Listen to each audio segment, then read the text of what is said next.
Good morning. I don't know whether this is FMS 2.0, 3.0, 4.0. I don't know how many times I teach FMS. But today we're going to play a game.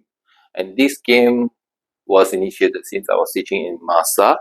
And I remember that game was only sit to stand. And we have to find out how do we evaluate what is the movement that we're assessing, and also how we progress it in a motor control sense and how we teach the patient. So the few things, first thing we're going to say, the movement that we're looking at today is Fms Bird Dog. So traditionally we use Bird Dog as a form of scapular stabilization, truncal stabilization, hip stabilization, therefore leading to a good arm lifting. But I want you to think a little bit more from there. What is it? Okay, so three things that we're playing with right now is, first, you have to understand that this position is within a developmental milestone. You learn these skills roughly at about 6 months. Roughly at about 6 months, you start to learn to prop onto your hands and onto your knees. 8 months or so, you start to maybe crawl a little bit. 10 months, you're definitely flying already. So definitely you will see that in about 6 months onwards.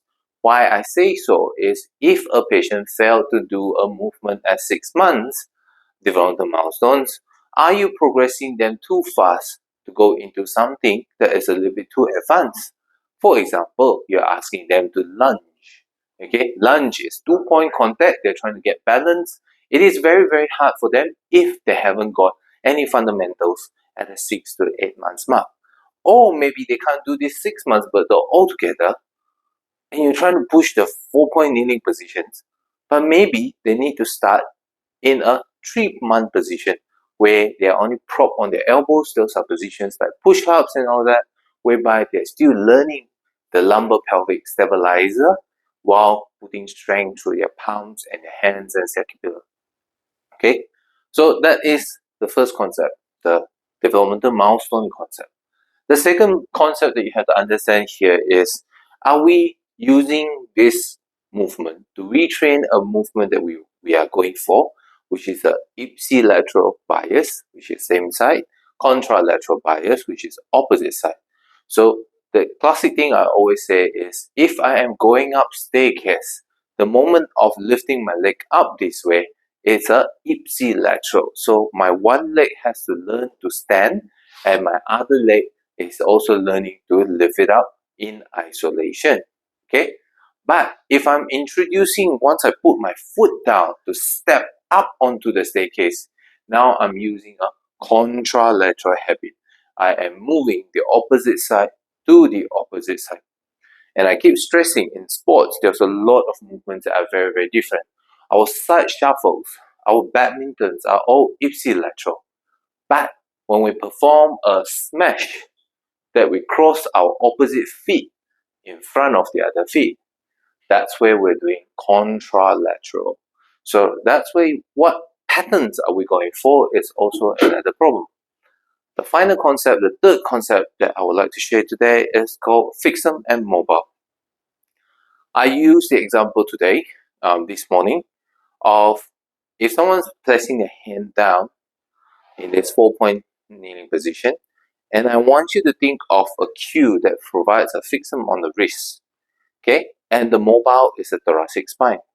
So in this scenario, what we're going to try to tell the patient is, I want them to stiffen up their wrists, okay? So that they're pushing into the floor, okay?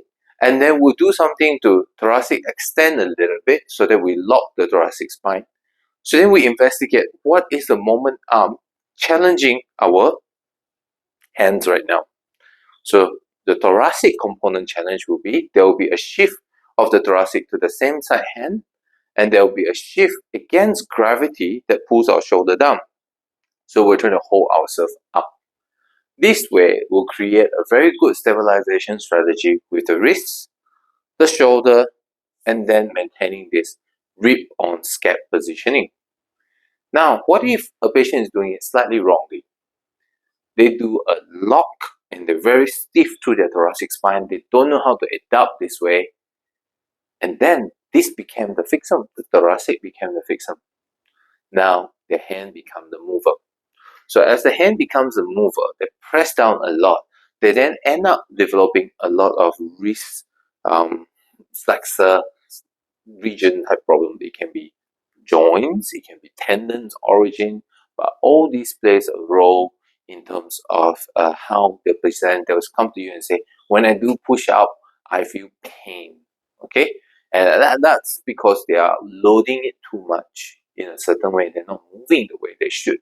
Okay, or another fun stuff that I'll play with them today is when we are using our eyes relative to our crown, which is the suboccipitals, relative to our base of cervical, right? So to me, our eyeballs is a very powerful mover, which are often weaker than we think, or more disused than we think, right? As a result of it, they become a tiny bit lazy, and somewhere else ends up to be our mover, usually our suboccipitals, and then as a result of it, we tend to use our big cervical muscles, your scap on thoracic muscles or scap on cervical muscles, to stabilize and hold this head of yours. So then that resulted in a loss of range. So give you a play. So I want you to stand in a specific spot, put your hand up front, turn all the way, and see how far can you see and how far can your hand point towards the back. Remember that position. And then from there, I want you to go into 4-point kneeling. Okay? And then I want you to think about just hand moving up a little bit, lock the thoracic into extension. So teach it to be a fixum. You're teaching it to be a fixum.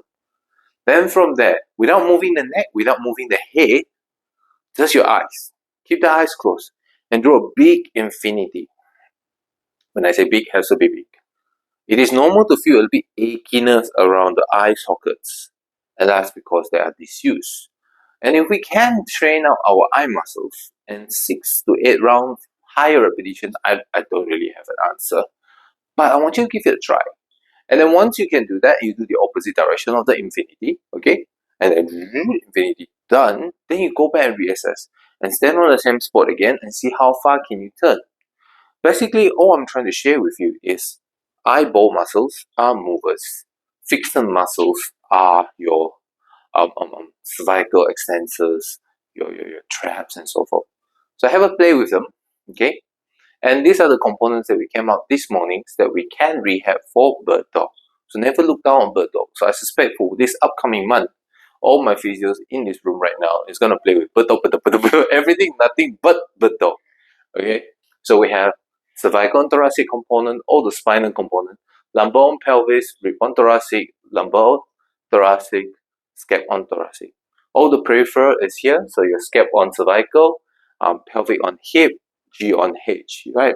We talk about some risks even distal away, which maybe we'll cover today, maybe not. We'll see where we're at. Okay,